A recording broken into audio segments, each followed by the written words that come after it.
Introduce our speaker, Adam T. from Los Angeles, California. Thank you. Thanks.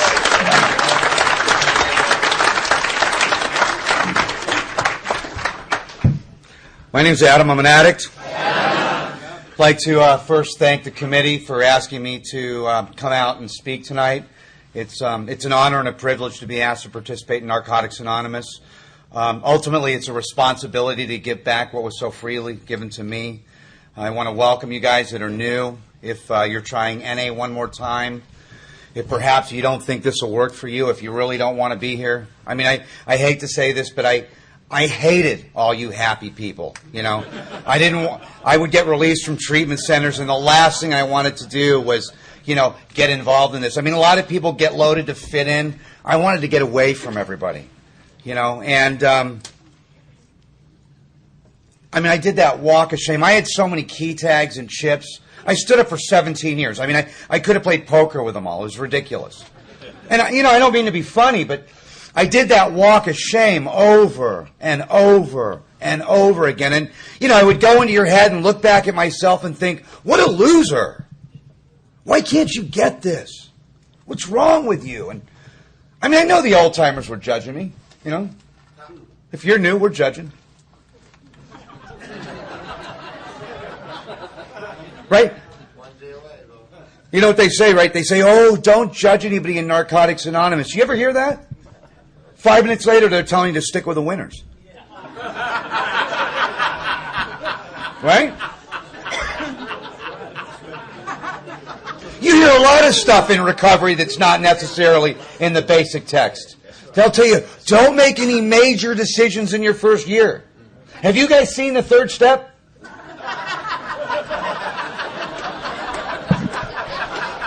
That shit comes out of treatment centers.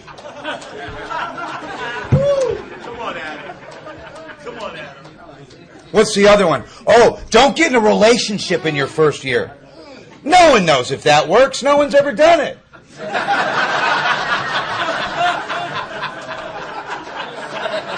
Now, I know there's a couple, right? There's always a saint in the crowd.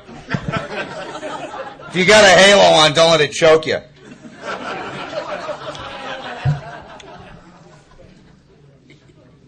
But the one I love is God doesn't give us more than we can handle.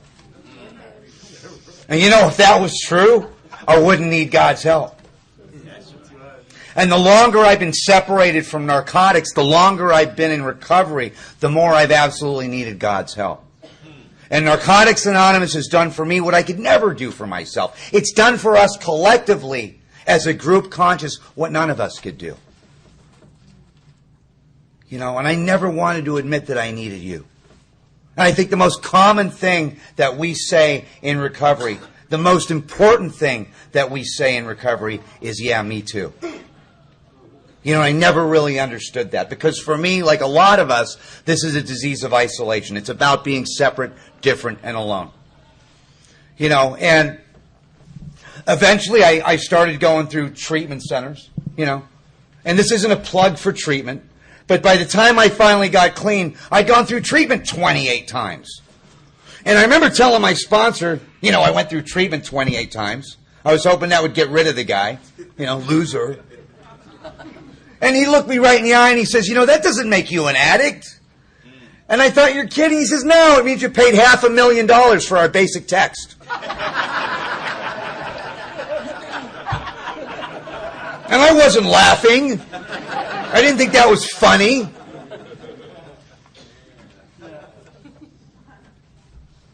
You know, and my experience shows me that any scheme that attempts to shield the addict from temptation is doomed to failure. See, treatment was a great place to fatten me up for another run.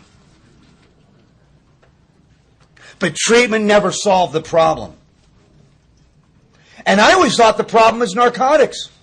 And a guy said to me, you know, that little bag of dope, that little bindle, that little crack pipe, if that's your problem, he said, you're probably not an addict.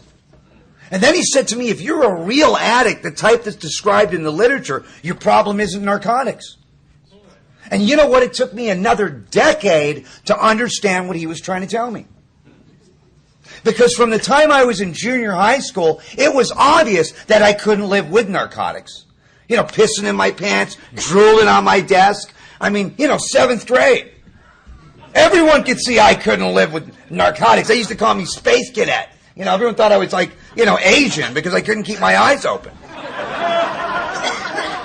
I couldn't live with narcotics. But if you're an addict in recovery, the greater aspect of this disease is the fact that I can't live without narcotics. And I have a mind that always takes me back to a bag of dope. I have a mind that will argue with anybody about anything at any time. You tell me it's black, I'll tell you it's white. You tell me to go right, I'll go left with an attitude. Right? I'll blame you the whole way. It's your fault. That's why we say denial is don't even notice I am lying. And I do it in every aspect of my life. I don't just do it with narcotics. You've been separated from narcotics for a while. You know what happens, right? It manifests in all these other behaviors. Like we say, I put down the spoon, and what do? I pick up the fork. Next thing you know, I'm like, I can't see my feet. And I'm on my knees in steps 6 and 7 saying, God, please remove this from me. I can't live like this anymore. Then I put down the fork and pick up the credit card. Now I'm going to fix what I did with the fork, buying clothes. I'm going to hide it. I'm in liposuction. And then I'm on my knees again in steps 6 and 7 in bankruptcy court saying, God, please, I can't live like this anymore. Then you know what I do? I start acting out in the rooms. Can't go to that meeting again. Can't go to that meeting again. It's no wonder there's 400 12-step programs. They're all identical except for the first half of step 1. And you come into Narcotics Anonymous and you've got alcoholics, then you got addicts, then you got addict alcoholics, then you got alcoholic addicts that are somehow different, right? And then you got the dope fiends in the back that are worse than all of us. And if we don't have a common problem, we don't have a common solution. I suffer from the disease of addiction. One program, one recovery, one message.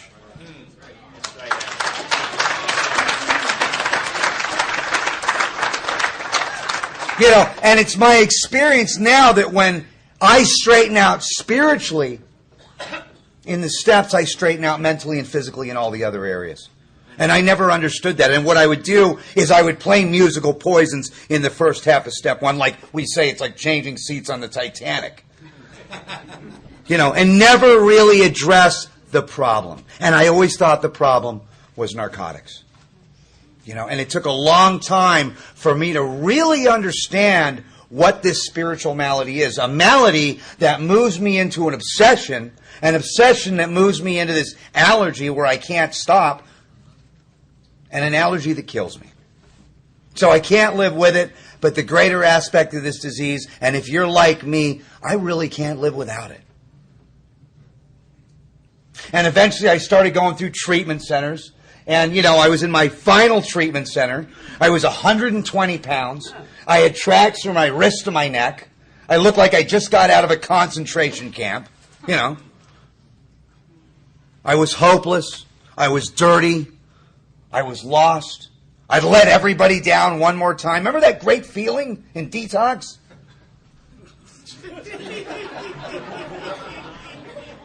I've been on methadone maintenance for 10 years. When this woman comes in on her H&I panel, to do her H&I talk, probably from the Liquid Fellowship, one of Clancy's crew, right? Wearing a business suit. And she looks down at us and she says, if I could give you all the gift of recovery, I wouldn't do it. You know what I said? I looked at my friend and I said, what a bitch.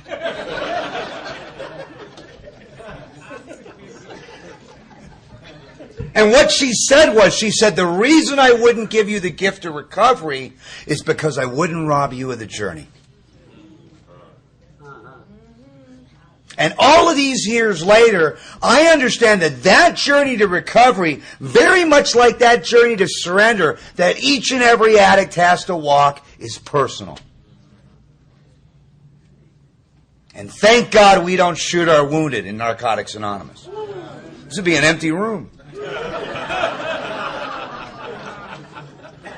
By the way, if you're new, I want to welcome you. We're the only people that want a reward because we ran out of a burning building. We're really happy you're here.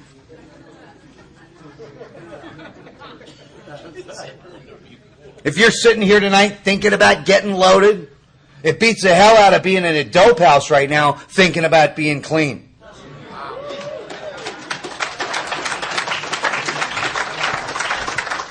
And there's a lot of people that were sitting next to us that are out there right now thinking about this. You know, down on Fremont in the hotels. I know what it's like. You know, it's difficult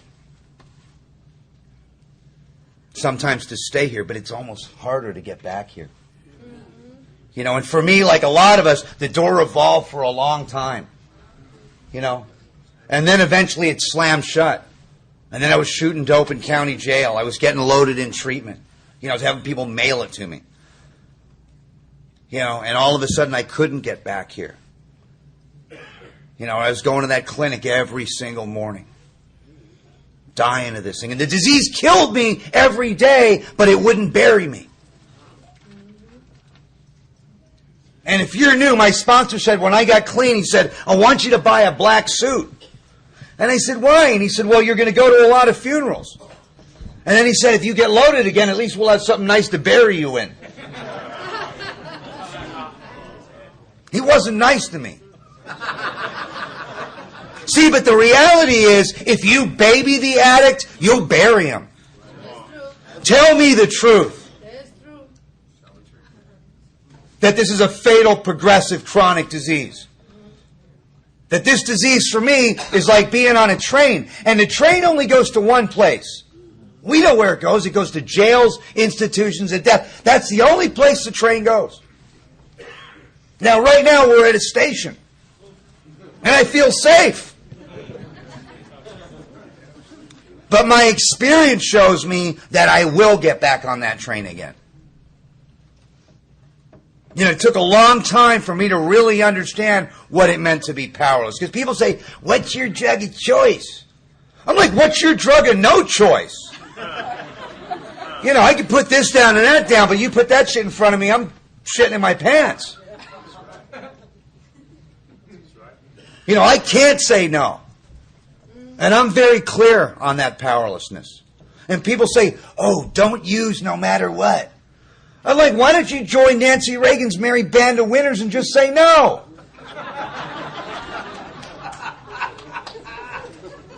When everything in my consciousness, in my life, demands that I stand and deliver, I show up loaded. For weddings and funerals and baptisms. Or I don't show up at all. You know, I'm stuck in that hotel room. I'm stuck in that, you know, that public toilet. And I do that over and over again. And it took me a long time to really understand that concept, that I can't bring into my consciousness all of that pain and all that suffering that happened to me. It took a long time for me to really understand that that journey to surrender that we talk about, like that journey to recovery, is really, really personal.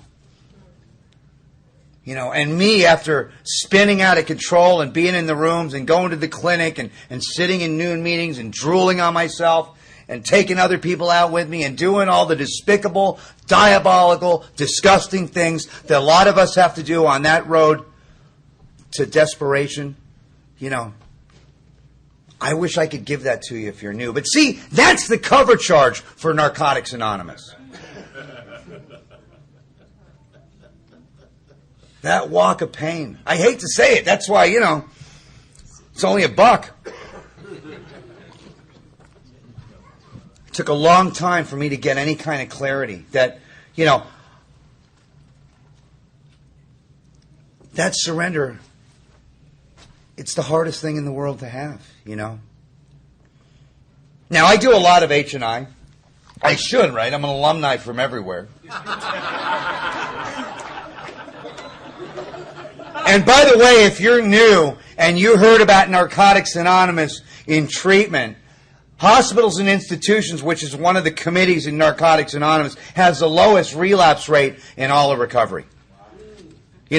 And one of the things that I started doing was taking these meetings and panels back into institutions, into prisons, into hospitals, and into detoxes. And, I have a panel up at the VA, which is the Veterans Administration. And, it's a really strange thing because, you get in a room about this size, right, full of soldiers, and you pick a topic like surrender.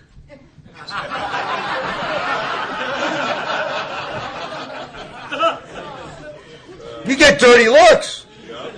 And the room gets really quiet. Especially Marines. But one of the greatest illustrations of surrender that I'd ever heard came out of one of those experiences. If you ever watch a soldier surrender, the illustration's perfect. You'll see him take the rifle, lay it down on the ground, sit down on the side of the road, wait for someone to tell him what to do. When you got 40 AK-47s pointed at your head, you don't throw down the gun with an attitude.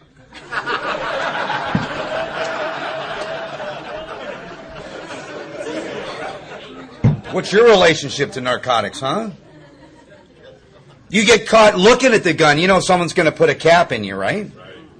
Am I looking back at narcotics? Am I looking back at the magic that I once found? See, because if you have that reservation as an addict like I did, life has its moments. And for those very moments, I am willing to give my life. To recapture and recreate the magic that I once found in the bag. That sense of freedom, that sense of peace, that sense of unity, that spiritual connection, that magic that I once found. And my experience shows me that unless I can find that freedom and that balance and that focus that I sought through narcotics, through the 12 steps, there's no way I'm going to stay here. Now, there was a guy by the name of Dr. Harry Tebow, who was one of the contributing members to some of the original literature, and he talked about the difference between compliance and surrender. And I think you can look him up on the internet. And, I had been in compliance to Narcotics Anonymous for years. Doing it for sober living, doing it for the judicial system, doing it for the parole department, doing it for family services. Where I live on the west side, they do it for the trust fund.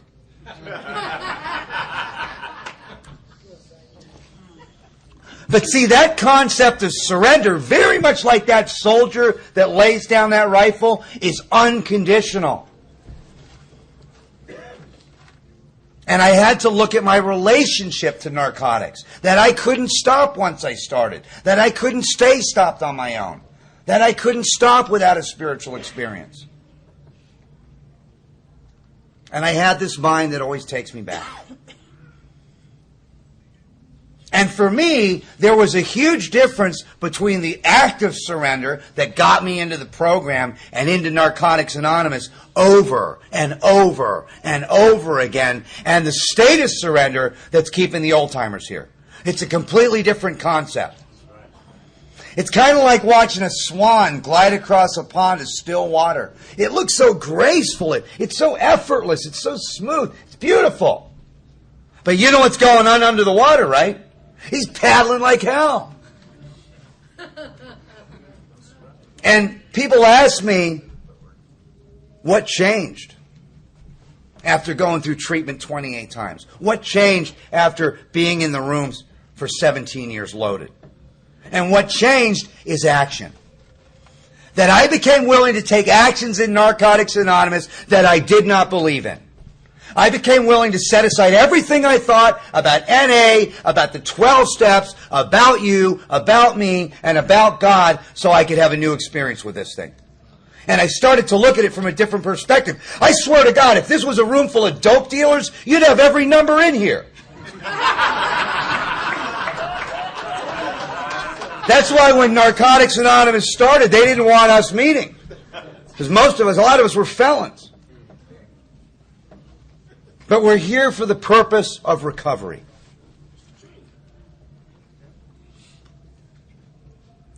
And, you'll never see anybody more willing to work the Narcotics Anonymous program than the addict that comes crawling in that door after a long, hard run. He'll do anything. 90 meetings in 90 days, right? He wants to get a commitment.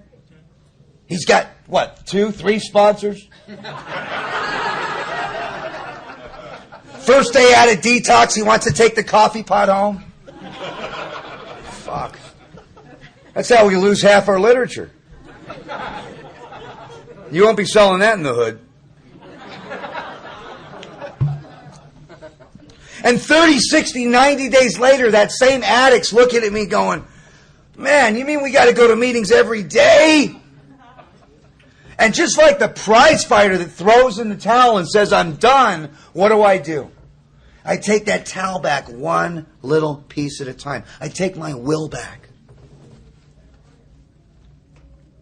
And my experience shows me that the way for me to stay in a state of surrender is by coming to meetings regularly, by maintaining commitments, by being of service, by living in 10, 11, and 12. And by taking actions continuously that I don't believe in until eventually my thinking and my perception changes.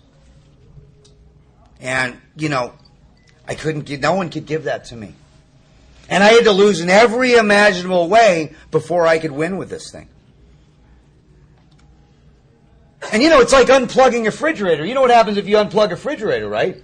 Everything goes bad. It doesn't matter if it's 20 weeks old or 20 years old. My experience shows me, and if you unplug a refrigerator, everything looks fine for a while. And that's the trouble. I unplugged from Narcotics Anonymous and put a little more into work, a little more into the relationship, and my life looks really good. But spiritually, I deteriorate. And my experience shows me that the shower I took yesterday won't keep me clean today. That I can't stay clean on yesterday's program. There's a lot of old-timers that had a lot of years, and they forgot how to have days.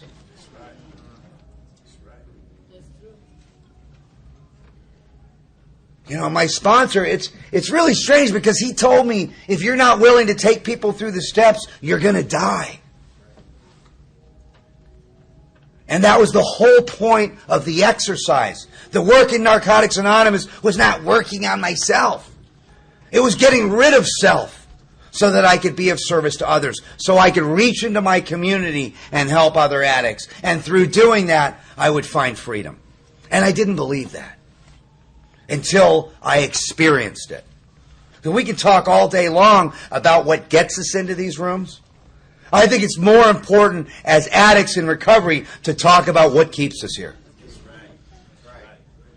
And you'll hear people's perception completely different. Oh, I ended up in NA. And you look at them and you can tell. I didn't end up in NA. I came here to start a brand new life. And why do I come back? To help you.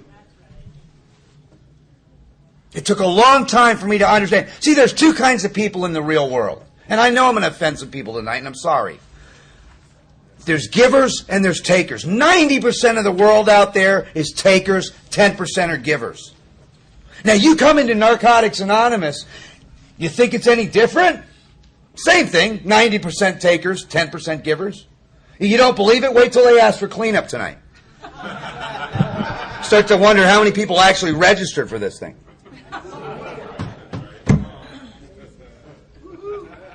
And we talk about the ties that bind us together. My friend said it was like a sporting event. You got fans and you got players. And the players are the ones that set up the meetings. They're the ones that put out the chairs. They're the ones that bring the literature. They're the ones that make the coffee. They're the ones that are on the committees. And then you get the fans. They're the ones that take the literature and take the coffee. And you know what? Narcotics Anonymous is the most dangerous spectator sport in the world.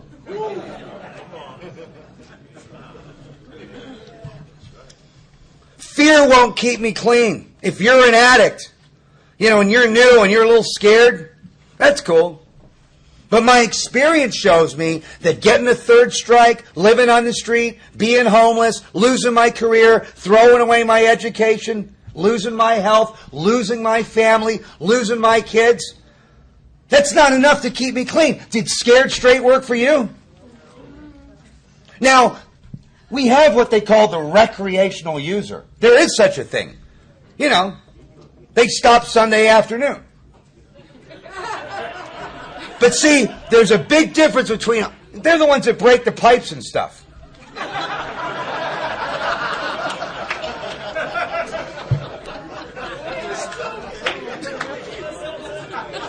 Now, you get a recreational user and a real addict in a holding tank for, say, driving under the influence, you get two completely different philosophies going on. You got the recreational user on one side of the cell thinking, man, why did I use so much last night? I knew I shouldn't have used so much. Real addicts on the other side of the cell thinking, why did I take the strip?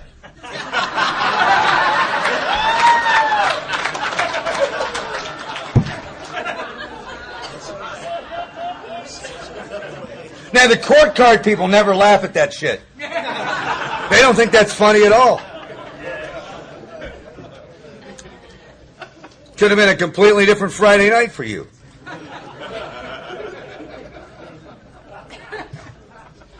Recreational user's wife says, you know, if you don't get clean, I'm leaving you.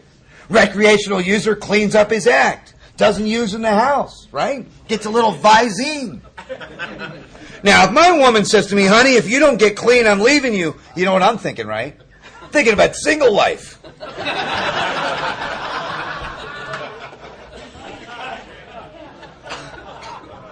And as an addict in recovery, if you remember the way that I lived, like a lot of us live, if anything got in the way of narcotics, it was out of my life. Anything got in the way of the bag. And I slowly compromised everything. I took jobs that would support my using.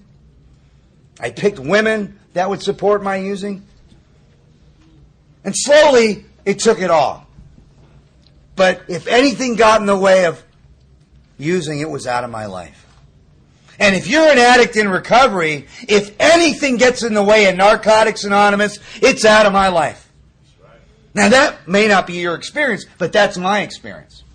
And I remember if a woman gets in the way of my recovery, I remember the first time I said that from the podium, there she was in the back of the room. She's like, baby, you don't look like an addict. Why you got to go to all those meetings? You're not speaking again, are you? Your program's getting in the way of our recovery, our relationship. 30, 60 days later, I'm having Thanksgiving dinner with her and her lovely family. Head of the table, I'm all dressed up. Out comes the exotic wine. She's like, sweetie, you could have a glass of wine. It's just a glass of wine. 4 more rehabs.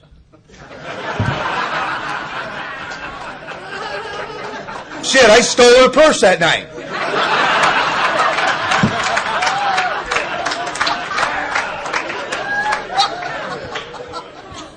And she came to detox with a get well card. You know I did it to her again, right? Like what, 4 or 5 more times? Might have a couple girls like that in here tonight. That's what they call codependency, right? You guys know what the difference between a codependent and a toilet seat is? Toilet seat don't follow you around after you shit all over it.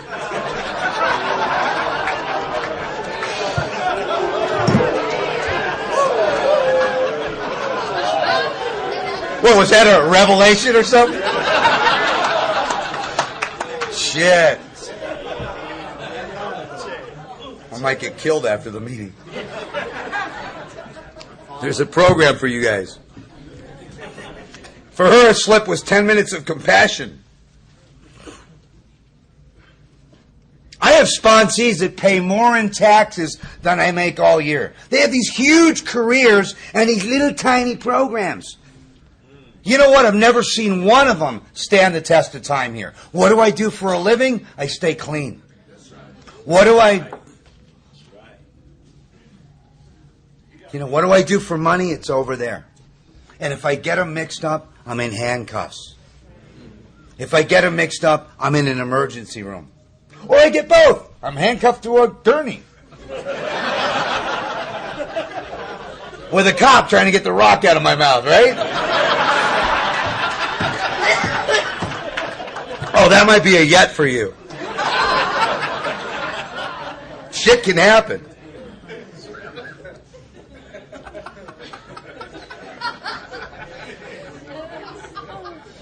So I got to take a look at that.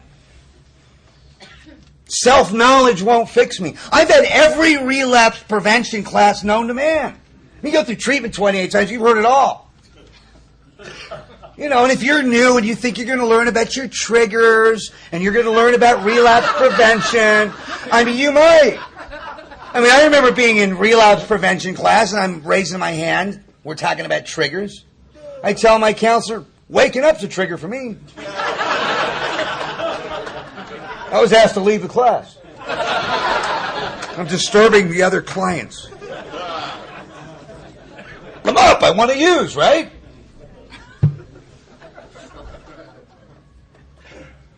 So, there I am behind a dumpster on Skid Row, drooling on myself with an outfit hanging out of my arm, reciting how it works out of the basic text. And the bum next to me is like, will you shut up, man? You're ruining my high. And I'm crying because I can't get back here because I've got a head full of Narcotics Anonymous, I got a bag full of dope, and I'm separate, different, and alone one more time. Oh, you think that sounds painful? You know what's worse? Being in this room tonight, really being an addict and not working the 12 steps, that's worse. Coming to meetings late, leaving early, not having commitments, not being of service, not having a sponsor, that's worse. That's why I always want to, welcome or inspire the guy in his last 30 days. We don't talk to the guy in his last 30 days. We say, welcome if you're in your first 30 days. We ought to say, if you're in your last 30 days. Because, you can always spot the guy in his last 30 days. Just ask him how he's doing. I'm fine! I'm like, why don't you tell your face that, bro? Jesus. But the tragedy of that is later we hear, so-and-so, he blew his brains out. He died. And it ain't so funny, when it's someone you love. One of our dearest friends, they used to take me to meetings and hang out with me, killed himself. And it's like, he came and heard me speak 10 times. It didn't help him. Because knowledge won't fix me. I told my sponsor, I had a degree when I got clean. And you know what he said to me? He said, you know what? Thermometers have degrees. You know what he stick those?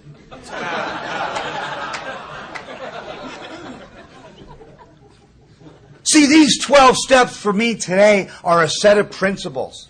Only through application and practice will they relieve me of this obsession.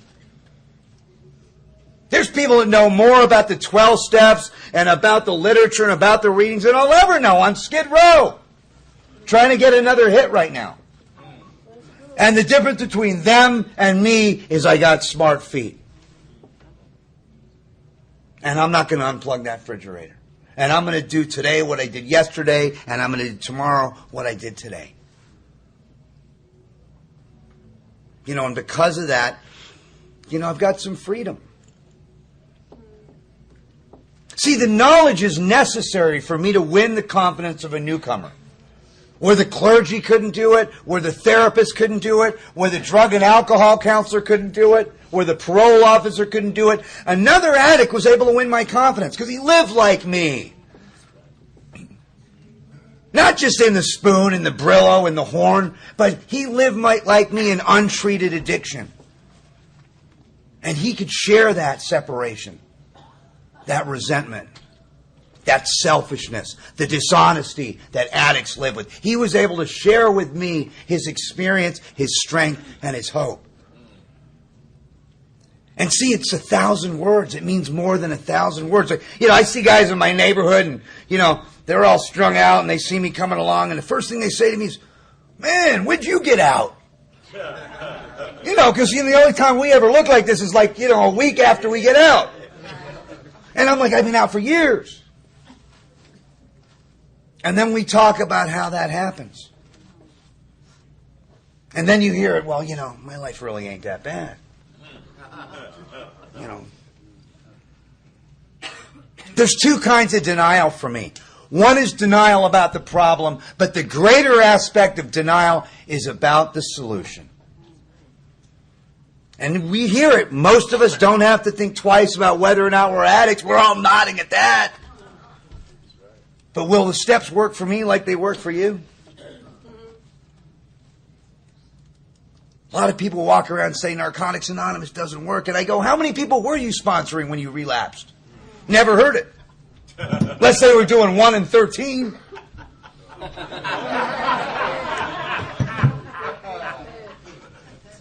And you hear it, there's a clue. The clue is this. They say keep coming back, it works if you work it. You ever heard them say keep coming back, it works if you know it? Another one I love is, just think it through. Just play the tape through. I play the tape through back to Skid Row. And my head tells me? Skid Row wasn't that bad. Just give me a toothless honey in a cardboard box, I can make it on Skid Row. I got an ATM card.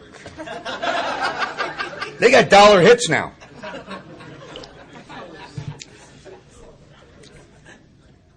Normies don't laugh at that. And part of the theme in this convention is about insanity. And I always thought insanity was doing the same thing and expecting different results. Isn't that what you hear around here? That's not the insanity I deal with. As an addict, my insanity is doing the same thing, knowing exactly what's going to happen, and doing it anyway. Now, at least the other kind of insanity, doing the same thing and expecting different results, at least there was some hope there.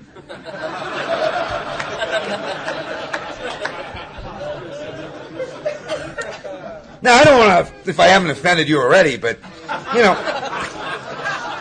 for me to pick up a bag of dope's kind of like, say, having sex with a gorilla.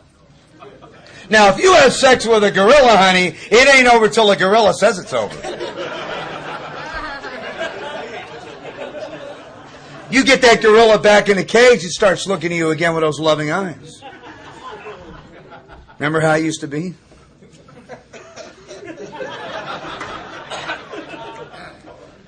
I promise I won't hurt you this time.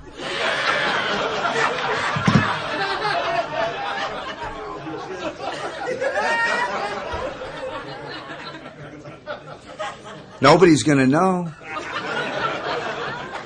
Just a tip, baby. Come on.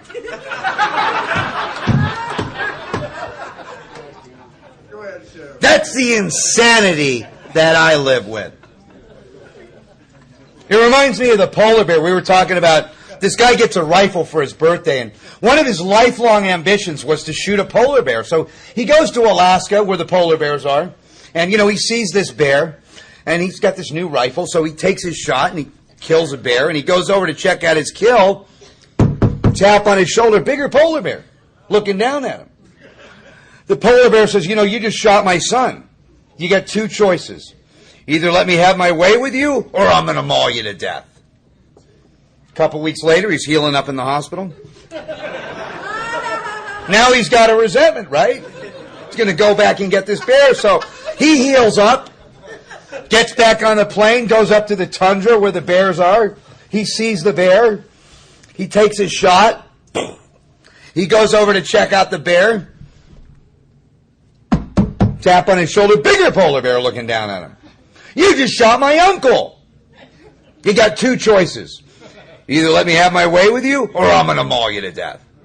A couple weeks later, he's back in the hospital. healing up again. You know. Now this goes on, back and forth, back and forth. Couple years later, he's up there, you know, sees the biggest polar bear he's ever seen, and it's the one. So he takes his shot. He goes over to check out his kill. Tap on his shoulder. King of the polar bears looking down at him. And the king of the polar bear says, you know, we've been watching you.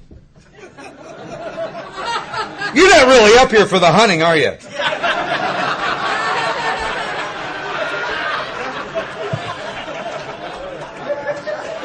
Now that's a little message about the insanity of addiction. Because I can remember being 120 pounds, you know, dying of this disease, covered in tracks, and I'm looking, you know, 5 or 6 of my friends got me in the mirror, and I'm saying, I look great. And I'm killing myself. See, I'm driven by resentment. I'm driven by delusion. I'm driven by that selfishness. I'm driven by that fear. And it drives me back to an obsession. An obsession that drives me into this allergy, and the allergy kills me. And I'm doomed to live that life over and over again. Now, you see a lot of people that come into Narcotics Anonymous. There's a lot of guys that I used with. You know, we did robberies together. We did all these despicable, diabolical things. And the weird thing is, as soon as they get clean, everything works for them. They put the bag of dope down, you know, and they fit in again. The career welcomes them back.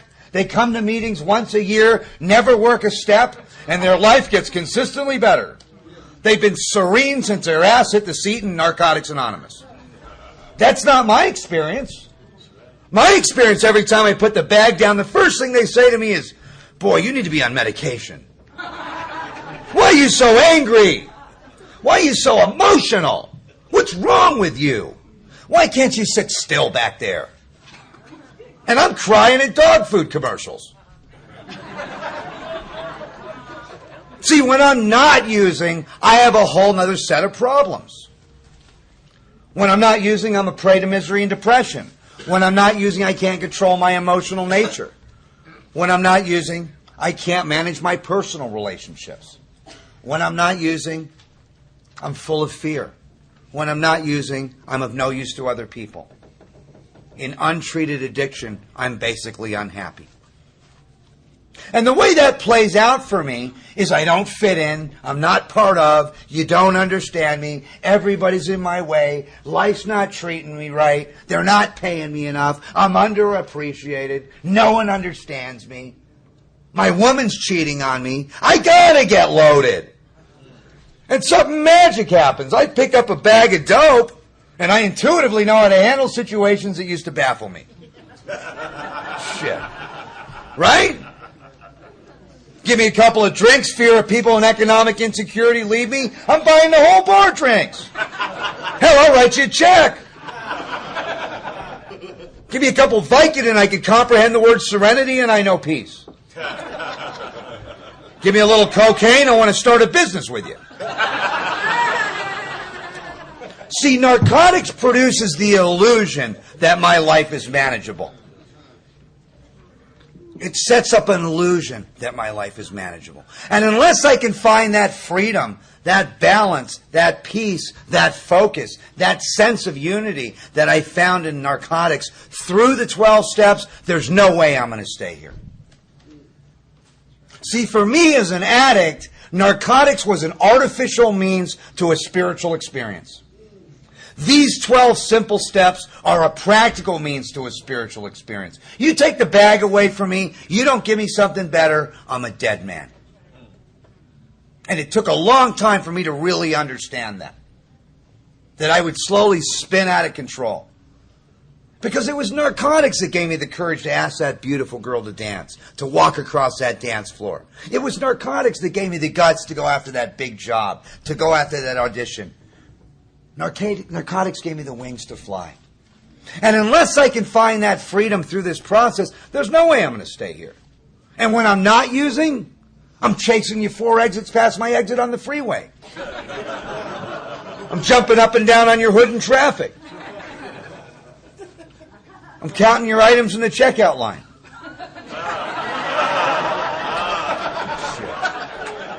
You got 11!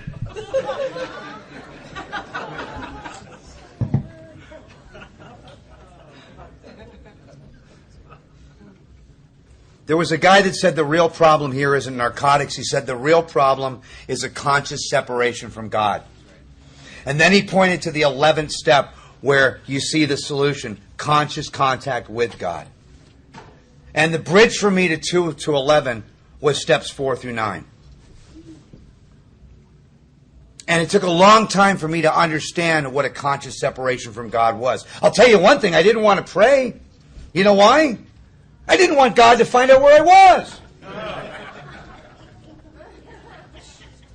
And I found out through the agnostic aspect of this disease is that, see, I believed there was a God, but I lived like there wasn't one. And eventually I was able to see that I believed in a Santa Claus God. That if I was good, I was going to get a reward. Or if you get in a closet and pray for a hot dog, you know what? You'll die.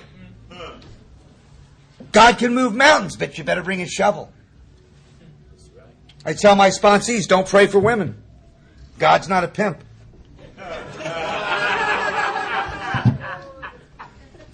But see, eventually I came to terms with an evolutionary process that this was a group of addicts. It became good orderly direction, and at the other end of the steps, it came the powerful hand of a loving God for me, like a lot of us. And I can't give you that if you're new. It was a process of uncovering and discovering the things that were blocking me. There's a poem in Notre Dame and it says, I sought my God I could not see. I sought my soul I could not free. I sought my brother, and I found all three. That's why we talk about the therapeutic value of one addict working with another is without parallel. They asked Michelangelo, how did you make the statue of David? And Michelangelo said, I never made the statue of David. I just chipped away everything that wasn't David, and there he was. And that's the process of 4 through 9. You tell a little kid, go in your room and straighten out your room. He doesn't want to do that. You tell that same little kid, I want you to go in your room and throw out all your old stuff, and we'll buy you new stuff. How long would that take? If you're stuck in inventory and you haven't done this process, why rob yourself? Those old ideas for me had to be broken. You know, coming to believe and taking actions and being rid of those things in me that were blocking me. Because I lived with resentment all my life. Resentment in Latin means to re-feel. I take an event from my past, I re-feel it, I relive it, and I reenact it in every aspect of my life. My life is like Groundhog Day. The problem with resentment is what we do with it as addicts. As an addict, I take poison and I hope you die. See, a normal person is intellect over emotion. As an addict, I'm emotion over intellect. And unless I can have an entire psychic change in that area, I cannot be free. My sponsor said, what do you want from Narcotics Anonymous? And I said, you know, I grew up in Malibu. I want a yacht and a Learjet. And you know what he said to me? He said, if you work steps 4 through 9 and you consistently live in 10, 11, and 12, what you'll get is a quiet mind and a loving heart. And I looked at him and I said, what do I want that for? You know, but if you've been separated from narcotics for a while, you guys know what the opposite of a quiet mind is. It's a mind that won't shut up. It's a mind that's up at 3 in the morning telling you you're a loser. You're fat. You know that job you got? They're going to do the background check on you. You know? The opposite of a loving heart is a vindictive heart. It's a prejudiced heart. It's a resentful heart. And all of my life I was crucified between two thieves. Yesterday and tomorrow. In yesterday I have guilt, shame, and remorse. And tomorrow I have fear, anxiety, and worry. And our spirits are very much like a body of water. When they're perfectly still, they best reflect the heavens. Now, I know how to get there with a bag of dope. But unless I can find that sense of freedom and ease that I found in narcotics through this process, I won't stay here. In closing, if someone did to me what I did to myself, I would have killed them. If someone did to me what I did to others, I would have killed them. And when I came in these rooms, you think I wanted to pray? I thought God had been watching. Those 3 simple relationships with God, with self, and with others had been destroyed. I was bankrupt in those areas. If you really look at the 12 steps by design, steps 1 through 3 recreate and develop a relationship with God. Steps 4 through 7 recreate and develop a relationship with self. Steps 8 and 9 recreate and develop a relationship with others. 10 maintains my relationship with self, 11 maintains my relationship with God, and 12 maintains my relationship with others. So coming out of the steps, for the first time, I'm able to live in harmony in those basic, simple relationships. There was a great spiritual teacher. He was asked, what's the most important thing of all your teachings? He said, love God with all thy heart, love thy neighbor as thyself. And if God scares you out of these rooms and you're a real addict, don't worry about it. Dope man will scare you back in. You know, I've been told I got to hurry up, so let me close with this. It's probably one of the oldest stories in Narcotics Anonymous. It's about a 5-year-old kid, and this little kid, he wants to play with his dad, and he's trying to figure out a way to, get his dad's attention.